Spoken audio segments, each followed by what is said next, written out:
You're listening to Tabletop Arcanum, a podcast dedicated to learning and exploring the hobby of tabletop gaming. Your hosts are Justin Taylor and Richard Giese, so sit back and relax as we talk, discuss, and joke our way through the hobby we love so much.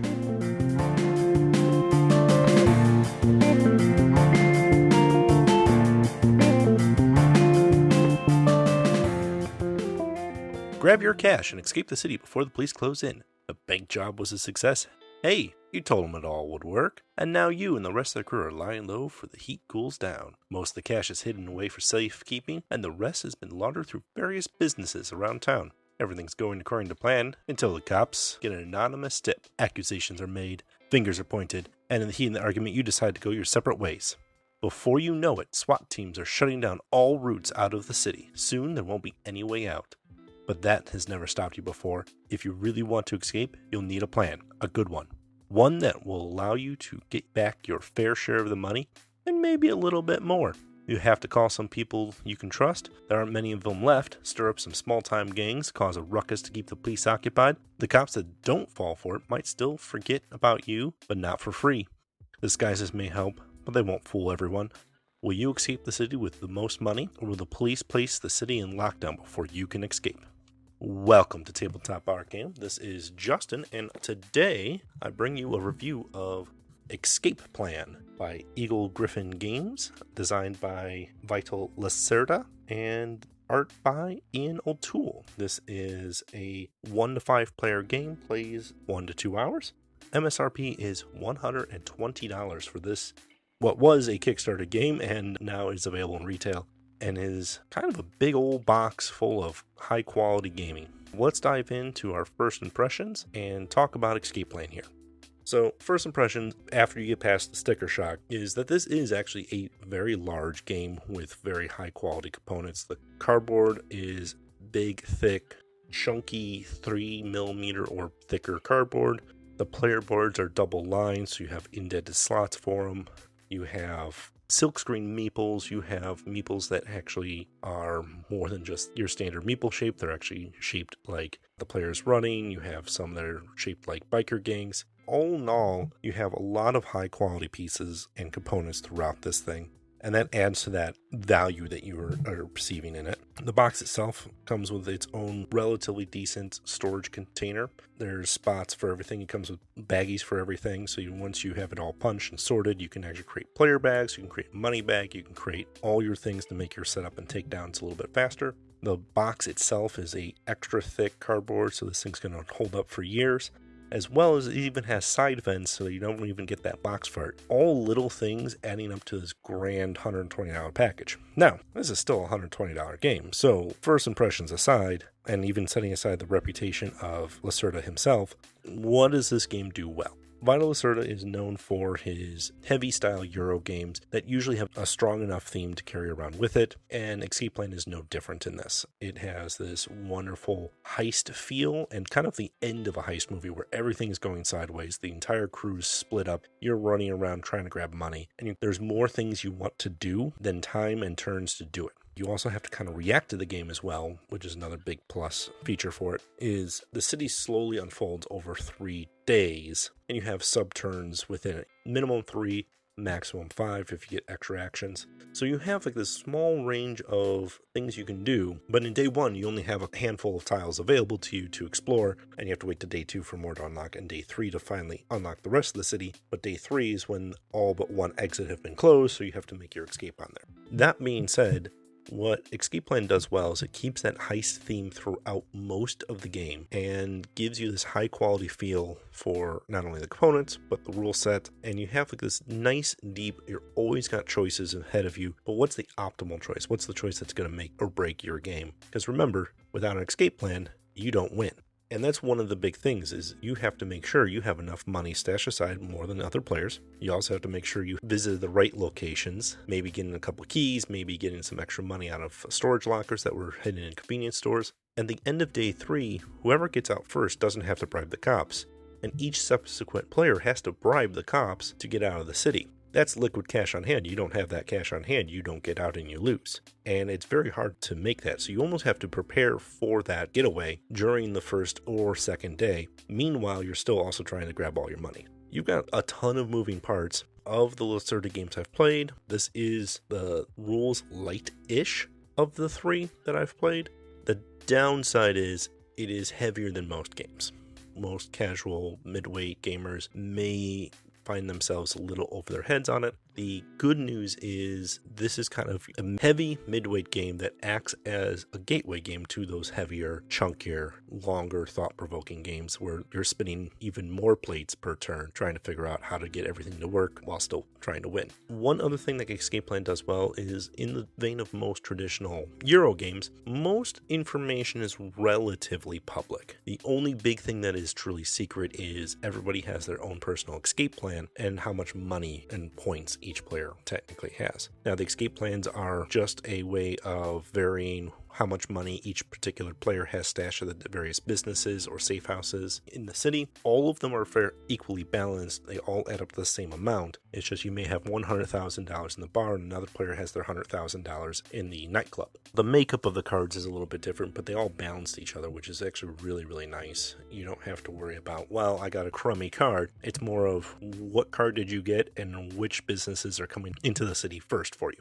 It does have a very nice solo mode, which I do appreciate. It is 1 to 5 players. Solo mode in the plus side is you have an AI player that you're playing against who is a corrupt cop, and essentially they get their own escape plan, and they kind of have like an AI deck that follows you around. They kind of get their own scores, and you're trying to beat that score. Now, with the solo and 2-player modes, there is a third character that is spoofed. Besides that one crooked cop, there is a inspector that is going around the city. Sandra has appeared in some of his other games in a very similar vein. In Escape Plan, she tends to be a little bit more of a chaos factor than anything else. But as a AI player, it does a lot of good things on the sense of both Sandra and Lieutenant Costa emulate some of those choices that can be taken away from you from other players. Like maybe a player goes to a location where you kind of wanted to go there yourself, but then you might get notoriety if you go there, and maybe they took something off of that location, like maybe they opened a locker or maybe they opened an exit tile and they got something off of there for you and you don't get access to that. So there's a lot of neat little things that both of them add to the game that emulate the second and third player in a 1-player game or a 3rd player in a 2-player game. They run off a very simple AI deck, so it's very quick and easy to take their turns, and they don't really bog down a lot with trying to figure out what that card's doing. The game is also very good at its rulebook, and I kind of have to set aside time for this one because a heavier game like this, a well-written rulebook will make it or break it. You can have the most complex game in the world, and if your rules are easy to understand and easy to find what you're trying to reference, it is going to make the experience that much better. On the other hand, you're searching for a rulebook for one obscure little detail, and it was only mentioned once on page 4 in a paragraph that you didn't even realize was relevant to the topic at hand. It's going to be a nightmare worth of rules, and then you're going through forums and you're looking up on Google and you're trying to figure it out. Escape Plan doesn't do that. They actually have everything pretty much laid out in a logical order. For example, if an action costs you notoriety and you're going to increase your notoriety, every action, no matter where it is in the book, calls that out. It may tell you in 5 different places this thing gives you notoriety, and the player aid cards list that out, but when you're looking at the action, it tells you everything about that action, not trying to reference a different section either. They're really good at, this is everything you need to know about visiting a convenience store. This is what you're going to be doing every time. And one other big thing, and again with a notoriety call-up, you visit a location that other players are at, you gain notoriety for that, because the heist members are grouping together, so the cops are a little bit more aware of it. It's called out every time in the rulebook when you look at a location. Even the one that says, hey, this does not happen at the hospital, calls it out. So well done on the rulebook for this one. That helps lower that bar of entry and makes this a very good, I don't want to use the term gateway game, but it is a next level gateway game of, okay, now that we've gone from light to medium games, let's try to dip our toes into the deep end of the pool. And this game does a good job at that, keeping the rules and icons throughout it very obvious once you've understood them. They don't change the icons at all. I can tell you in the games I played preparing for the review, once you understand the rulebook, we barely looked at the rulebook once we went over it. And that is a hallmark to how well this game is written in that sense. Plus, it's a whole lot of fun in trying to push your luck and trying to get as much money as possible, but also trying to make sure you still get out. Really had a lot of fun with the theme, had a lot of fun learning the game, and then also teaching the game. Is pretty straightforward. Going into some of the opportunities of this game, it is heavier to teach. I'm still working on how to teach this game in less than 45 minutes. I think it can be done, but it also, you have to tailor your teach to individuals. So some people need every single rule explained to them, and others need enough to get going and be dangerous. Another opportunity in this game, and it's not really a huge opportunity, but most of the Lacerda games, and most of the heavier, complex games, you are not going to understand everything the first time through. You're not going to be able to pick up the game and define that perfect strategy right away. There's enough moving pieces that it's going to be difficult to do so. I don't think that's a true negative of the game, but with a 1 to 2 hour time window per box, it can be, because if you're looking to get a decent score on your first go, you may not get that, and it could sour your experience on the game. Another thing that can sour your experience in the game is that very end heist. You have been playing this game for hours at this point, and you're looking at, hey, can I get out of the city? Someone jumps the gun, gets out. Someone else does something that prevents you from possibly making an optimal move that you were looking at. And all of a sudden you're staring at your cash on hand and your plan, and you're going, I can't make it out. And by not making it out, you do not score. You do not win. They're just out of the game, period. It's not out of the game in player elimination style, because essentially the rest of the round kind of cleans up and then you just don't score, where everybody else who did get out attempts to see who got the most money. Knowing that happens, it feels very thematic. It just kind of stinks to feel on that end of things. The other downside, I would say, is the wounds system is a little mechanically on the clunky side. When you leave a tile with cops, you have to avoid them, and for every one you don't avoid, you get wounded, and each time you would get a fourth wound, A, you heal, but B, you get a handcuff card, which locks down some of your player board spaces, which ultimately hurts some of your bonuses at the end of the game. And you can kind of spam that wounded thing a little bit, and you really get hampered in the end. It's just a clunky system to me. It works to try to get negative score penalties on your board, which is what the goal, I think, of that system was. But it doesn't necessarily feel that thematic, but just had to have some sort of a way to punish the player. The other big piece is the times I've played this game, 1 to 2 hours.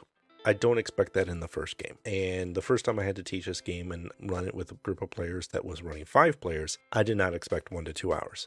However, other than solo, I've had a hard time reaching even the 2 hour mark. It usually sits around 2 hours to 5 hours, depending on the number of players.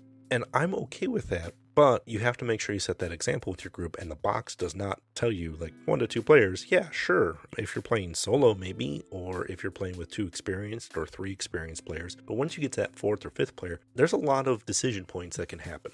The other opportunity on this game, I feel, is there is a odd slowdown of analysis paralysis potential.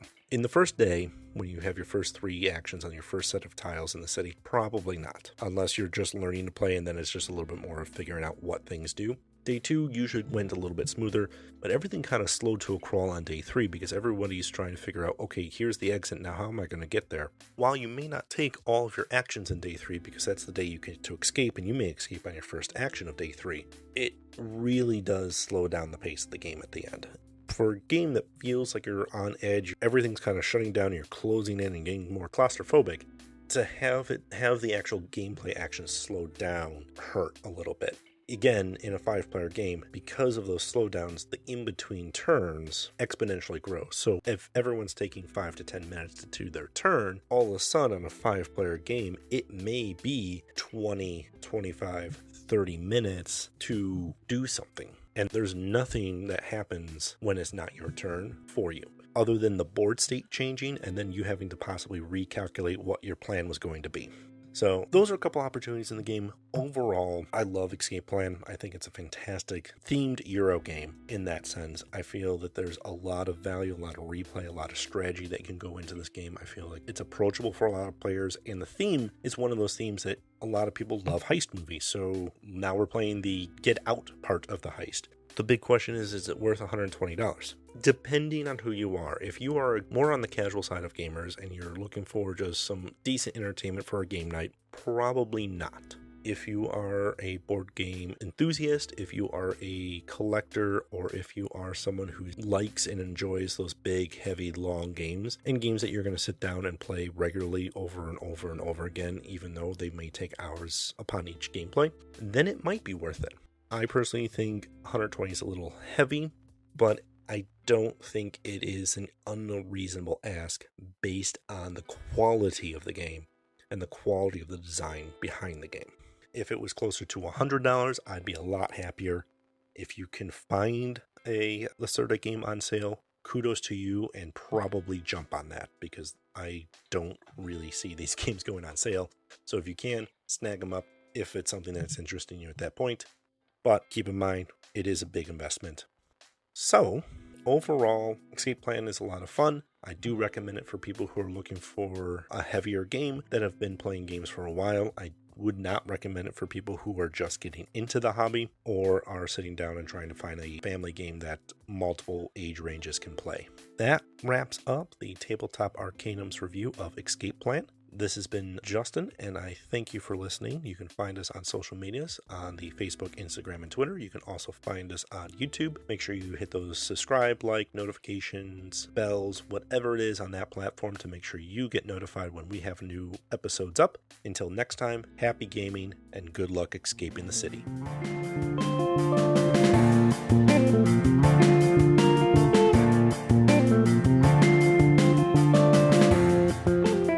You've been listening to Tabletop Arcanum, produced by Justin Taylor. This episode is hosted by Justin Taylor. Mixing and editing by Richard Giese. Original theme by Paul Moore and Issac Gilbert. Check the description for this episode's featured background music. You can follow us on most social media platforms. Be sure to like, subscribe, and follow, and leave us a review if you would. As always, thanks for listening.